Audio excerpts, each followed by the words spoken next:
Oh, that was slippery. Yes. Oh, this is a different background, isn't it? It's very stripy and oh, what's that? You wish me to stop talking about the striped backgrounds.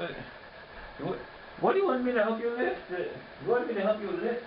Oh, you want me to call you a lift? I see. I see.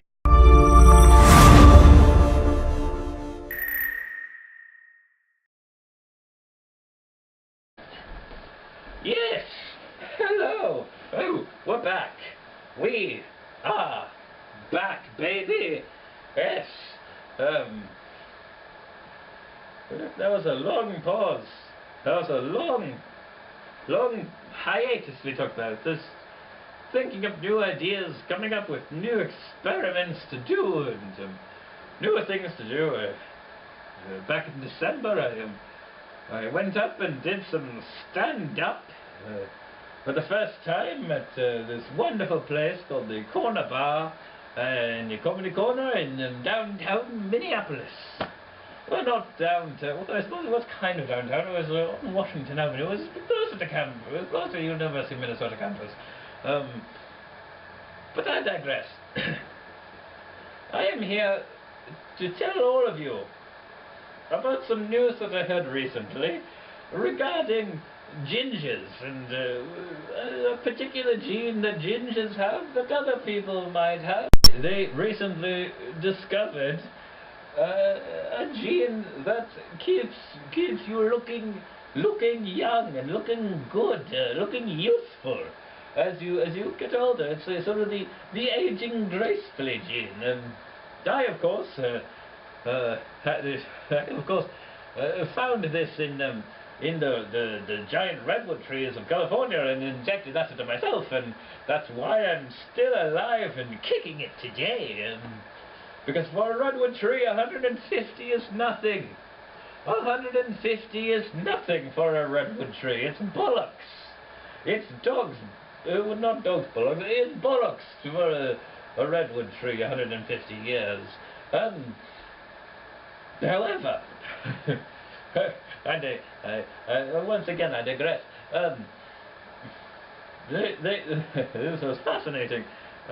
It's very important news, because if you can extract this gene and insert it into people, it is essentially a fountain of youth, if you will. It is the one thing that can keep you looking younger and will hopefully keep you spry and possibly elongate life, which I, of course, am not against, as my excursion with the redwood trees of California will demonstrate.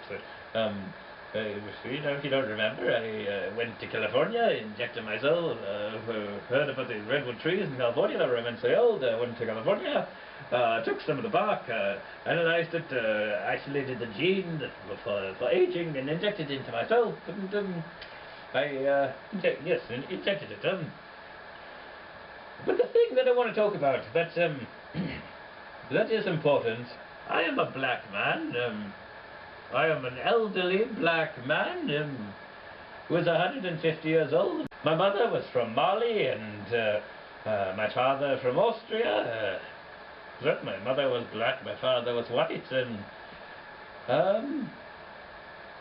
but this story about this gene that's particularly in redheads, in gingers, it doesn't. It particularly lends credence to the phrase "black don't crack," and it is a scientific explanation of this phrase, which I find fascinating, that I haven't seen anyone mention. I haven't seen anyone mention that, and the joke is right there. Black don't crack. Genetics now says black don't crack. Because once you've gone black, you never go back, and I'm just full of these phrases right now. I'm just lording them out, honestly. There was one thing, however, that I noticed that they were doing the story, and They were talking about, this is on the BBC, so they're British people. They talked about many celebrities who are gingers. They mentioned Lindsay Lohan and who's the other famous woman who's a ginger? I can't remember her name. I can't remember her name all of a sudden. But the two people they never mentioned were Karen Gillan and Rupert Grint. These are possibly the most famous gingers in the world. Also, you've got the Phelps brothers, you know, who played Fred and George. But honestly, you have the most famous gingers in the world, and the BBC, and they're from the UK as well. And the BBC just neglected to mention these four gingers. These four gingers. Then the BBC just didn't mention them. They didn't mention the Phelps brothers, and or maybe they're not actually ginger. Oh, maybe they're blonde. Oh, well, Karen Gillan and Rupert Grint anyway, were never mentioned in the story, and that sort of got me fake angry at the BBC really quick. Yes, but that was essentially that's all the news I had for now. I thought that as a geneticist I should come and comment on this news that this remarkable news that the world is finally catching up to it. Finally, and not even catching up, because I'm still so far ahead of my peers, which still to this day I don't quite understand. I have made it so far, so you'd think that made it so far and published several papers, but no one seems to be taking me that seriously for whatever reason, and assholes. I'm not bitter at all. You can tell I'm not bitter at all. Oh, thank God, the flood of comments, flood of tweets coming in oh, that's the other thing, is I am finally on Twitter. You can follow me on Twitter at Dr. Tomenti. That is, and I can't believe I was able to get this name. I can't believe I was able to get this handle on Twitter that no one else had taken it. There was no other Dr. Tomenti in the world. It is Dr. Tomenti, D-R-T-O-M-E-N-T-I,